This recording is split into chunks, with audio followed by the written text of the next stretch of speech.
motion in the name of Peter Kyle relating to financial assistance to industry. It may help if I clarify from the Chair that what we are debating today for up to 90 minutes is the content of the motion in the name of the Secretary of State, which is listed on the future business section of the order paper. The House itself will be asked to pass the motion without debate after the text has been reported from this committee. I call the Minister to move that the committee has considered the motion. Thank you, Madam Chair, and it's an honour to serve under your chairmanship this afternoon. Madam Chair, I beg to move that the committee has considered the motion that this House authorises the Secretary of State to undertake to pay and to pay by way of financial assistance under Section 8 of the Industrial Development Act 1982 a grant or grants exceeding 30 million and up to a total of £129 million to BioNTech UK Limited to support their planned expansion of research and development and artificial intelligence activities in the UK over the next 10 years. Mr. Adon, this investment comes at an important time for the UK's thriving life sciences sector, which forms a key pillar of two of this government's missions to kickstart economic growth and to build an NHS fit for the future. The sector is responsible for over £100 billion turnover in the UK and supports over 304,000 jobs in 6,850 businesses. In addition to supporting our economy, this sector also delivers for patients, providing medicines and technologies people need to live longer and healthier lives. As we will set out in the life sciences sector plan, we must build on our world-leading R&D ecosystem and double down on rebuilding an internationally competitive business environment so that the innovative companies can start, scale and stay here in the UK. And to deliver this plan, we will continue to work in partnership with industry, our life sciences ecosystem and the NHS to seize opportunities that foster innovation across the UK. And to that end, through this proposed grant, we have an opportunity for the UK to secure international investment into innovative, cutting-edge research and development in the face of increasing global competition. And as right honourable members and honourable members here today will know, BioNTech are an international leader in the biotechnology industry and the developer of the first licensed mRNA COVID-19 vaccine. And building on the success and global impact of this vaccine, BioNTech have applied for a government grant of £129 million to support their transformation and UK expansion, which will see them invest circa £1 billion over 10 years. Supported by this grant, BioNTech research activities will focus on structural biology, regenerative medicine, oncology and AI-driven drug discovery, spanning 3 locations and creating around 460 new directly highly skilled jobs. In Cambridge, BioNTech will set up a new centre of excellence focused on drug discovery and development of new treatments of cancer and other serious diseases. This directly supports this government's ambition to boost the Oxford-Cambridge growth corridor. In London, BioNTech intend to establish a major hub, including a centre of expertise for AI to leverage this game-changing technology to enhance our understanding of disease causes and drug targeting. And at a third site to be announced shortly, BioNTech plan to undertake R&D into vaccines, including for diseases with high pandemic potential. BioNTech's decision to invest in the UK and expand the R&D activities builds on an existing strategic partnership this government already has with the company.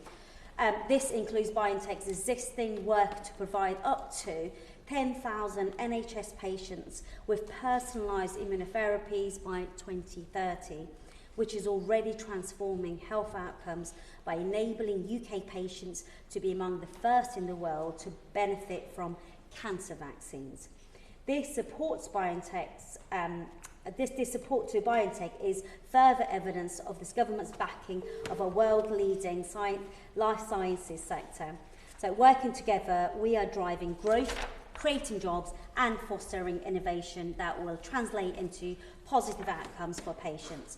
Supporting biotech's investment is another signal of a commitment to this crucial sector, and ahead of launching our ambitious life sciences sector plan in the spring, I commend the motion to the committee. Thank you. Thank you. The question is that the committee has considered the following motion: that this House authorises the Secretary of State to undertake to pay and to pay by way of financial assistance under Section 8 of the Industrial Development Act 1982 a grant or grants exceeding £30 million and up to a total of £129 million to BioNTech UK Limited to support their planned expansion of research and development and artificial intelligence activities in the UK over the next 10 years. Opposition spokesperson Ben Spencer. Thank you, and it's a pleasure to serve under your chairmanship, Ms Jardine. With businesses warning that they're cutting investment because of the actions of this government, and the Confederation of British Industry warning in January that investment is at its lowest level since 2009 outside of the pandemic, and recently AstraZeneca pulling $450 million of investment because of the actions of this government, it's reassuring to see this motion today. But of course, this investment was secured at the Global Investment Summit under the Conservatives, which makes sense. We of course welcome the investment by BioNTech and welcome that the government has continued our support of it. But in the interest of scrutiny, can the Minister outline what negotiations took place over the subsidy with BioNTech, and whether BioNTech raised concerns about the poor investment environment that this government has created, including the impact of national insurance contributions by employers? Is there anyone else? Lieutenant Spokesperson Victoria Collins. Thank you, Madam Chair. Pleasure to serve under your chairmanship, Mr. Jardine. Up and down this country, people are facing the daily reality of cancer and infectious diseases. In Harpenden and Berkshire, this is no different. I have Catherine, who is diagnosed with ovarian cancer, Jenny with breast cancer at the tip of the iceberg, with many even waiting diagnosis. Not only are many patients waiting that diagnosis, but even after that are awaiting treatment. The NHS target for treating cancer patients follows an urgent referral for treatment to start within 62 days for 85% of patients. However, West Hertfordshire Teaching Hospital Trust in my area, for example, has 43.5% of cancer patients were not treated within that 62-day window last August, with urgent treatment of cancer diagnosis being vital for improving outcomes for patients. Why is that important? Because that's why we welcome the investment into improving patient outcomes, and that's why we welcome this investment in BioNTech's UK Limited work, who have previously worked in immunisation therapies, in oncology, infectious diseases, vaccines, and of course around COVID, AI-driven drug discovery, and now to fund their research, their expansion of research and development and artificial activity. We support funding, of course, in research and development, especially in healthcare and life sciences. We would just ask the government, how will they monitor how BioNTech uses this funding to ensure it delivers high-quality jobs and quality innovation for the UK and the UK economy? Thank you.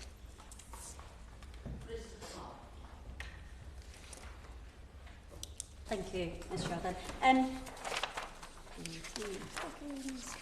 Just want to say a huge thanks to both the shadow spokespeople for the opposition. The funding we have discussed today, the circa £1 billion total investment it will unlock, will be a further boost to the UK's life sciences sector.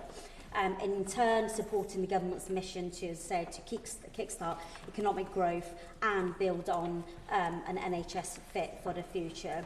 It will also build on the significant progress and commitments we have made to date, including the Life Science Innovation Manufacturing Fund of up to £520 million announced by the Chancellor in October, and our landmark partnership with Oxford, Nanopore and Eli Lilly. On the honourable members' comments about the investment environment, I'm sure it is not missed the fact that the last International Investment Summit, this government managed to attract £63 billion worth of investment that was announced. It is this government that has done the hard work to deliver this investment and make it a reality. And the UK is now, if who's interested in hearing, the UK is now, according to PricewaterhouseCoopers' last CEO survey, the second best country in the world which to invest. However, we are not complacent, and we are fully committed to making the UK the best place in the world in which to invest. The life sciences sector is an absolute key to this as an area of huge UK expertise. Securing this investment will send a clear message to the innovative companies that the UK is open for business. On the honourable members' question about the monitoring, it will be monitored in the normal procedures that are used for any investment that the government makes, and I'm happy to send out the processes for that and the timelines for when and how this will be done. So with that, Ms Jardine, working together with industry, this government is delivering better patient outcomes and driving economic growth. And I look forward to continuing this work and building on this momentum through the publication and rapid delivery of the Life Sciences Sector Plan and Industrial Strategy in spring. I commend the motion to the committee. Yeah. Thank you. The question is that the committee has considered the following motion: that this House authorises the Secretary of State to undertake to pay, and to pay by way of financial assistance under Section 8 of the Industrial Development Act 1982, a grant or grants exceeding £30 million and up to a total of £129 million to BioNTech UK Limited to support their planned expansion of research and development and artificial intelligence activities in the UK over the next 10 years. As many as are of that opinion say aye. Aye. Of the contrary, no. I think the ayes have it. The ayes have it.